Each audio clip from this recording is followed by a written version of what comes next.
হরে কৃষ্ণ। আজ বুধবার 25শে ডিসেম্বর। আমার ছুটি, আমার ছেলে মেয়ে তো উইন্টার ভ্যাকেশনের ছুটি চলছে। আজকে ভগবানের ভোগে একটু জয়নগরের মোয়া দিয়েছি। যখন যে সিজনে যে ফল পাওয়া যায় সেটা দিই।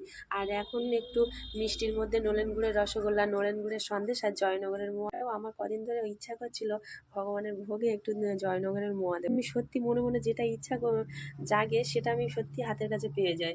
গতকাল আমার ছেলের জন্মদিন ছিল, তা ছেলে মেয়ে পড়তে গেছিল ঝিমলির কাছে, ওর কাছে পড়তে যায়। তা একটু পায়েস পাঠিয়ে দিয়েছিলাম, তো ও আবার জয়নগরের মোয়া দিয়েছে, 1 প্যাকেট দিয়ে। গতকাল যখন রেস্টুরেন্টে বেরোচ্ছি তখন দিয়েছে, তো সেই জন্য ভাবলাম একটু সকালবেলা একটু আগে ভগবানকে দেবো। আর আমার বাড়িতে যে আত্মীয় স্বজন আসে, যে যে ফল আনে মিষ্টি আনে, আগে ভগবানের জন্য একটু তুলে রাখি। আমার মা বোন দিদি সবাই ভগবানের জন্য আলাদা করে এমনিই ফল মিষ্টি নিয়ে আসে, তারপরে আমাদের জন্য নিয়ে। ধন্যবাদ ঝিমলি মাতাজি।